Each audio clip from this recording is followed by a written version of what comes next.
Hello friends, आप सभी का एक बार फिर से हमारे चैनल पर स्वागत है।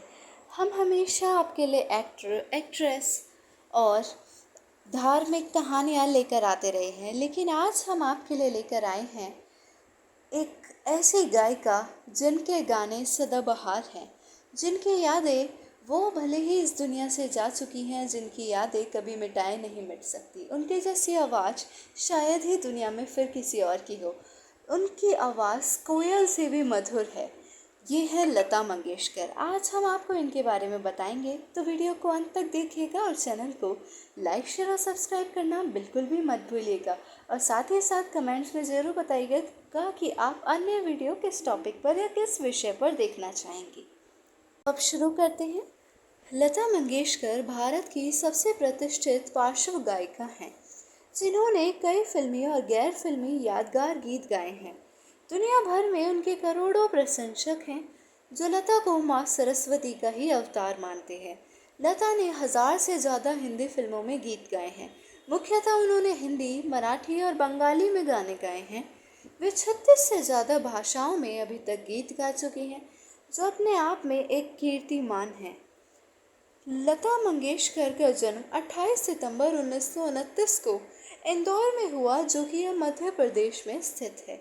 वे पंडित दीनानाथ मंगेशकर और शेवंती की बड़ी बेटी हैं। लता के पिता पंडित दीनानाथ मंगेशकर एक मराठी संगीतकार, शास्त्रीय गायक और थिएटर एक्टर थे, जबकि माँ गुजराती थी। शेवंती उनकी दूसरी पत्नी थी। उनकी पहली पत्नी का नाम नर्मदा था, जिसकी मृत्यु के बाद दीनानाथ ने नर्मदा की छोटी बहन शेवंती को अपनी जीवन संगनी बनाया था। पंडित दीनानाथ का सरनेम हार्डीकर था, जिसे बदलकर उन्होंने मंगेशकर कर दिया। वे गोवा में मंगोशी के रहने वाले थे और इसके आधार पर उन्होंने अपना नया सरनेम चुना था।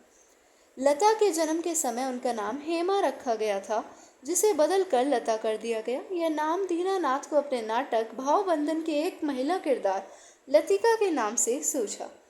लता के बाद मीना, आशा, उषा और हृदयनाथ का जन्म हुआ था। बचपन से ही लता को घर में गीत, संगीत और कला का माहौल मिला और वे उसी ओर आकर्षित हुई। 5 वर्ष की उम्र से ही लता को उनके पिता संगीत का पाठ पढ़ाने लगे थे। उनके पिता के नाटकों में लता अभिनय भी करने लगी। लता को स्कूल भी भेजा गया, लेकिन पहले ही दिन उनकी टीचर से अनबन हो गई थी। लता अपने साथ अपनी छोटी बहन आशा को भी स्कूल ले गई। टीचर ने आशा को कक्षा में बैठने की अनुमति नहीं दी। इससे लता को गुस्सा आ गया और फिर वे कभी स्कूल नहीं गई। 1942 में लता मंगेशकर पर मुसीबत का पहाड़ टूट पड़ा।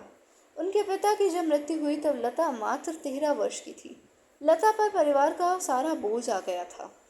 नवयुग चित्रपट मूवी कंपनी के मालिक मास्टर विनायक मंगेशकर परिवार के नज़दीकी लोगों ने लता का करियर गायिका और अभिनेत्री के रूप में संवारने के लिए मदद की थी।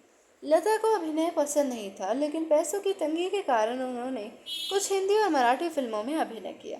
मंगला गौर, माझे बाल, गज, बाऊ, बड़ी माँ, जीवन यात्रा जैसी फिल्मों में लता ने छोटी मोटी भूमिकाएं अदा की थी। लता को सदाशिव नेवरेकर ने एक मराठी फिल्म में गाने का अवसर 1942 में दिया। लता ने गाना रिकॉर्ड भी किया था, लेकिन फिल्म के फाइनल कट से वो गाना हटा दिया गया। 1942 में रिलीज हुई मंगला गौर में लता की आवाज़ सुनने को मिली। इस गाने की धुन दादा चांदेकर ने बनाई थी। 1943 में प्रदर्शित मराठी फिल्म गजा भाऊ में लता ने हिंदी गाना माता एक सपूत की दुनिया बदल दे तू गाया था। 1945 में लता मंगेशकर मुंबई शिफ्ट हो गई और इसके बाद उनका करियर आकार लेने लगा था। वहाँ पर उन्होंने भिंडी बाजार घराना के उस्ताद अमन अली खां से भारतीय शास्त्रीय संगीत सीखना शुरू किया। फिल्म बड़ी माँ में गाए भजन माता तेरे चरणों में और 1946 में रिलीज हुई आपकी सेवा में लता द्वारा गाए गीत पा लूंग लांगू कर जोरी ने लोगों का ध्यान लता की ओर काफ़ी आकर्षित किया। वसंत देसाई और गुलाम हैदर जैसे संगीतकारों के संपर्क में लता आई और उनका करियर निखरने लगा। लता के गुलाम हैदर मेंटर बन गए। वे लता को दिग्गज फिल्म निर्माता शशधर मुखर्जी के पास ले गए, जो उस समय शहीद नामक फिल्म बना रहे थे। आपको वीडियो पसंद आई और आप वीडियो को देखते हुए अंत तक पहुंच ही गए हैं, तो चैनल को लाइक, शेयर और सब्सक्राइब कर दीजिएगा। धन्यवाद आप सभी का।